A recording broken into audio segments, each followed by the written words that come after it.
message or phone call. Well, Veterans Affairs wanted him tested. To go see a civilian psychiatrist in Vancouver. Mm-hmm.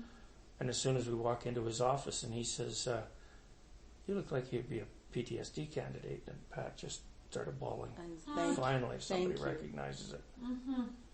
You've been so we had quite a visit.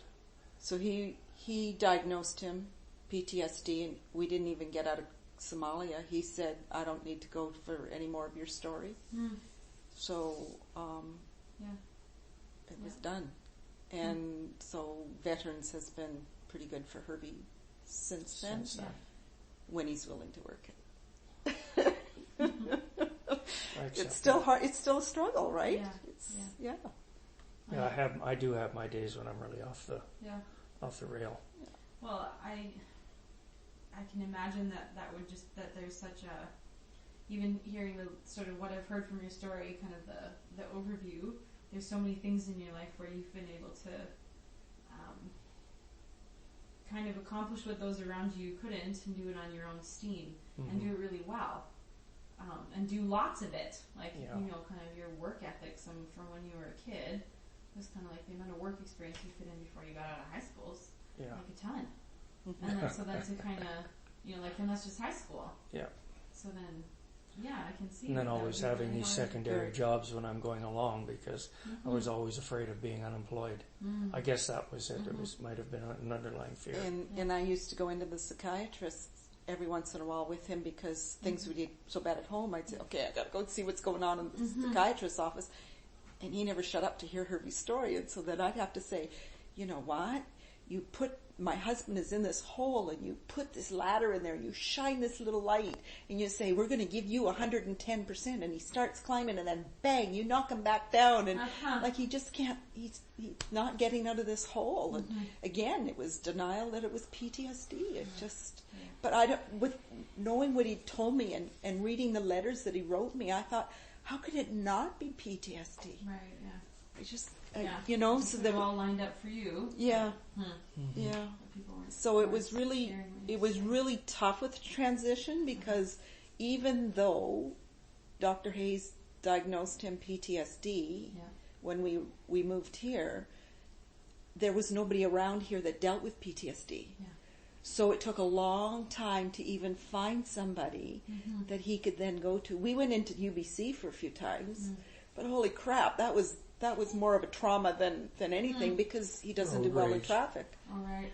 So, you're getting into that traffic that's supposed to be doing 90, and he's doing 110, 120 trying to get out of it. It's like, this is too stressful going into Vancouver. You've got to find us somebody local. Yeah, so screaming occasionally and banging the steering wheel. So we had to go a long time again, even though he was diagnosed. We went a long time without any treatment. Yeah.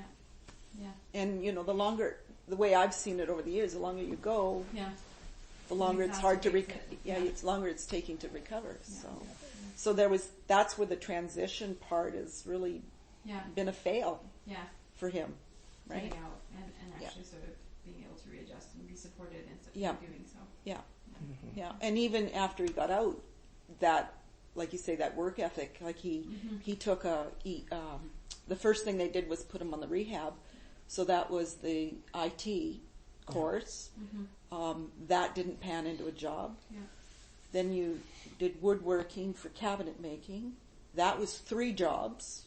Something would happen, and he'd arrive home, and what are you doing home? I quit. Okay, and then you did security work for commissionaires downtown. All right. Got attacked by a prostitute. It was high. That was it. He quit. And I understand all that, but, maybe another person that didn't have PTSD and could handle some conflict may not have walked away from a job. But as soon as there was any conflict, he had a few truck driving jobs. As soon as there was a conflict, quit. Yeah. And that's all the PTSD part of it, I think, too. It's fight or flight, and he's definitely a flight person. Right. So. Right. And so that's another part of the work history is I was driving commercial truck. Yeah.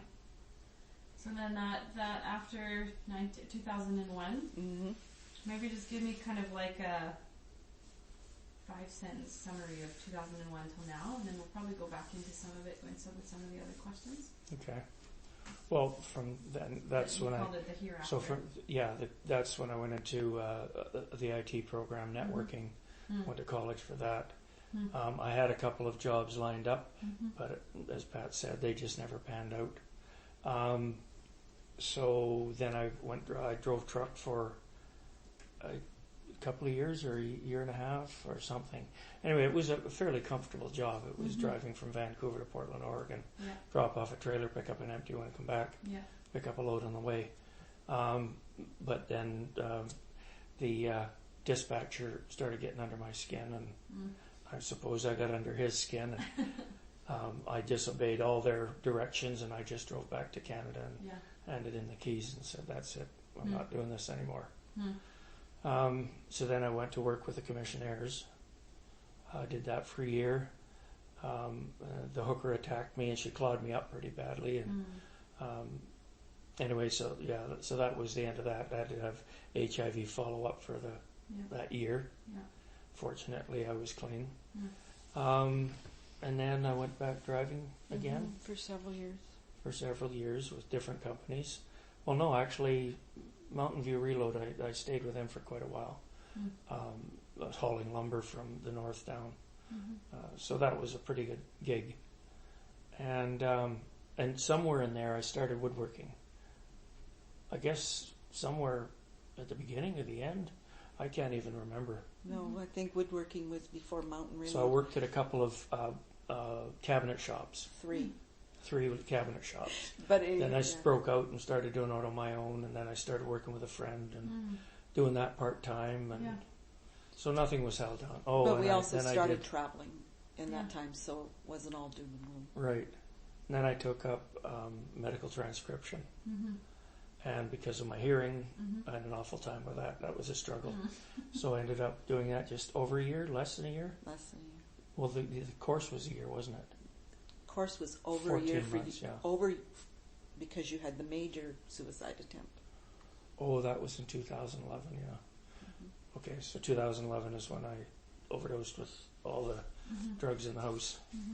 And then from then I've just basically done some volunteer work, do service work with the service officer, work with the Legion. And I'm on the council here until next Tuesday. So that'll be 2 years. But we're trying to travel more. We're doing a lot of traveling. But our visions aren't quite in sync yet. No. Because I don't have much of a forward vision. As far as I go forward is maybe tomorrow or to next week. I can't think beyond that because to me it's an impossibility. I don't even know if I'll be alive then, so it's not that I'm suicidal or have thoughts of passing early. I don't know. Well, it's because of everything that's happened. I think that I don't know what my mortality is. So perhaps that plays on me to some degree. And Pat's talking about all she's done for this trip we're taking. And I'm thinking, my God, I couldn't even begin to get involved in stuff like that. And she had asked me a couple of times to help, and if I can look up this information, that information, and I just start and lose interest because it's just too far down the road. Now it's only a week and a half away. Right. So she's done working on the final few laps. Okay. So to this point, we're getting more and more in sync, but there are still some disruptive times where my head will go somewhere and my body follows. And it's not a bad scene, but just the drinking alone often causes dissension. So, So that's your kind of plot summary. That's sort of as far as I can go with it. That's right up to today. Sounds good. Yeah. Well, that's a very comprehensive plot summary. And how about for you? If you kind of, I don't know if you had the time to look through it as much, and it's okay if you didn't. Most of the people that have done this kind of do it on the spot. I guess my first. Can I just start by? Would you like a glass of water or anything? Sure. Yeah. Okay. Would you like anything? I'll do a glass of water. Okay. And take a peek at all of my equipment. Make sure it's running. Yes. I was really nervous about. Like, it's never happened. It's always No, been but